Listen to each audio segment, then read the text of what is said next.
ಎಲ್ಲರಿಗೂ ನಮಸ್ಕಾರ. ನಾನು ಇವತ್ತು ರೈಸಿಗೆ ಸ್ವಲ್ಪ ಚುರುಮರಿ ಹಾಕಿ ಮಾಡಾಕತ್ತಾನೆ.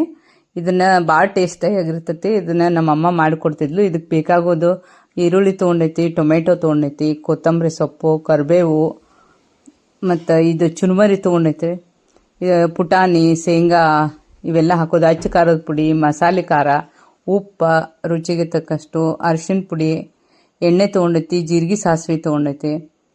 ಈಗ ರೈಸನ್ನು ತೊಗೊಂಡೈತಿ. ಈಗ ಏನು ಮಾಡಾಕ್ತಾನೆ ಅಂದ್ರೆ ರೈಸನ್ನು ನಾನು ಉದುರಂಗೆ ಮಾಡ್ಕೊಳಕ್ತಾನೆ. ರೈಸ್ ಎಲ್ಲ ಈ ಥರ ಹಾಕೊಂಡು ಅದನ್ನ ಹಿಂಗೆ ಉದುರು ಮಾಡ್ಕೋಬೇಕು. ಅದಕ್ಕೆ ಚುರುಮರಿ ಸೇರಿಸ್ಬೇಕು. ಚುರುಮರಿ ಸೇರಿಸ್ಕೊಂಡು ರೈಸ್ ಇಟ್ಕೋಬೇಕು. ಅದನ್ನು ಒಗ್ಗರಣೆಗೆ ಹಾಕೋಬೇಕಾಕತಿ. ಇದೆಲ್ಲ ಮಿಕ್ಸ್ ಚೆನ್ನಾಗಿ ಮಾಡ್ಕೋಬೇಕು. ಅನ್ನದ ಜೊತೆ ಚುರುಮರಿಯನ್ನು ಮಿಕ್ಸ್ ಮಾಡ್ಕೋಬೇಕು ಚೆನ್ನಾಗಿ. ಭಾರಿ ಟೇಸ್ಟಿಯಾಗಿರ್ತೈತೆ ರೀ. ನೀವು ಮಾಡಿ ನೋಡ್ರಿ, ಬೆಸ್ಟ್ ಆಗಿರ್ತೈತಿ.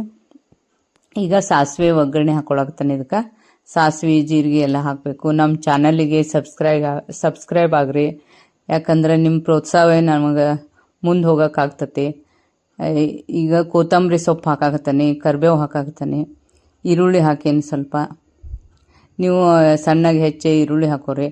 ಭಾಳ ಅಂದ್ರೆ ಭಾಳ ಟೇಸ್ಟಿಯಾಗಿರ್ತೈತಿ. ಇದೊಂಥರ ಡಿಫ್ರೆಂಟ್ ಆಕೈತಿ ರೈಸ. ಈಗ ಟೊಮೆಟೊ ಹಾಕೊಳಕತ್ತಾನೆ. ಹೊರಗಡೆ ಯಾವ್ದಾರ ರೈಸ್ ತಿನ್ನೋಕ್ಕಿಂತ ಇದು ಬೆಸ್ಟ್ ಆಗಿರ್ತೈತಿ. ಮನೆಯಲ್ಲೇ ಮಾಡಿರ್ತೀವಲ್ಲ, ನಮಗೇನು ಬೇಕು ಇಷ್ಟ ಆಗುತ್ತೆ ಅದನ್ನೆಲ್ಲ ಹಾಕೊಳಕ್ಕೆ ಬರ್ತೈತಿ. ಅವು ಸಕ್ಕರೆ ಅದು ಎಲ್ಲ ಆಪ್ಷನ್ ಇರ್ತಾವೆ. ನಾ ಏನು ಹಾಕಿಲ್ಲ. ಆದ್ರೆ ಉಪ್ಪು, ಖಾರ, ಹುಳಿ ಎಲ್ಲ ಹಾಕಿ ಮಿಕ್ಸ್ ಮಾಡೈತಿ. ಇದು ರೈಸ್ ಭಾಳ ಚೆನ್ನಾಗಿ ಆಗ್ತೈತಿ. ನೀವು ನೋಡ್ರಿ, ಈ ಥರ ಎಲ್ಲ ಕಲಿಸ್ಬೇಕು. ಅದನ್ನ ಎಲ್ಲನೂ ಮಿಕ್ಸ್ ಮಾಡಿದ್ದು ಚುರುಮರಿ ಮತ್ತು ಅನ್ನ ಮಿಕ್ಸ್ ಮಾಡಿದ್ದನ್ನು ಈ ಒಗ್ಗರಣೆಗೆ ಹಾಕಿ ಕಲಸಾಕತ್ತನ್ನ. ಒಗ್ಗರಣೆ ಚೆನ್ನಾಗಿ ಕಲಸ್ರಿ, ಅದು ಟೇಸ್ಟ್ ಬರ್ತೈತಿ. ಪೂರ್ತಿ ಎಲ್ಲ ತಳದ ತನಕನೂ ಈ ಥರ ಕಲಿಸ್ಬೇಕದನ್ನ. ಬಿಸಿ ಬಿಸಿ ಆಗಿರುವಾಗ ತಿನ್ನಿರಿ, ಭಾಳ ಅಂದ್ರೆ ಭಾಳ ಟೇಸ್ಟ್ ಬರ್ತೈತಿ.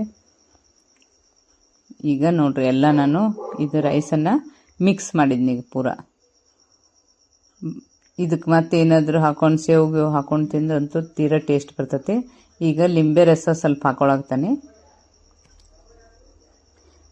ನೋಡ್ರಿ, ಇದಕ್ಕೆ ನಿಮಗೆ ಏನೇನು ಬೇಕೆಲ್ಲ ಉಪ್ಪು ಖಾರ ಎಲ್ಲ ಸರಿಯಾಗಿ ಹಾಕೊಂಡ್ಬಿಟ್ರೆ ಬೆಸ್ಟ್ ಆಗಿರುವಂಥ ಒಂದು ಡಿಫ್ರೆಂಟ್ ಆಗಿರುವಂಥ ರೈಸ್ ಇರ್ತೈತಿ. ಇದನ್ನ ಮಾಡಿ ನೋಡ್ರಿ.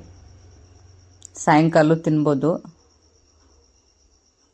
ಬೆಳಿಗ್ಗೆನೂ ಮಾಡ್ಬೋದು. ಇನ್ನು ನೋಡ್ರಿ, ಕೊತ್ತಂಬರಿ ಸೊಪ್ಪು ಹಾಕಿ ಈ ಥರ ಇದಕ್ಕೆ ಹಾಕೊಂಡು ಅನ್ನ ಸಾರು ತಿಂದು ಬೇಜಾರಾದಾಗ ಇದೊಂಥರ ಡಿಫ್ರೆಂಟ್ ಆಗಿರೋ ರೈಸನ್ನು ಮಾಡ್ಕೊಂಡು ತಿನ್ಬೋದು.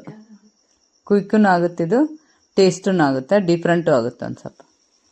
ಅದಕ್ಕೆ ನಾ ಮಾಡಿ ತೋರ್ಸಾಕತ್ತಾನೆ. ಶೇಂಗಾ ಅದು ಎಲ್ಲ ಭಾಳಷ್ಟು ಹಾಕಿ ಮಾಡಿದ್ರೆ ಟೇಸ್ಟಿ ಆಗಿರುವಂಥ ಒಂದು ರೈಸ್ ಇದು.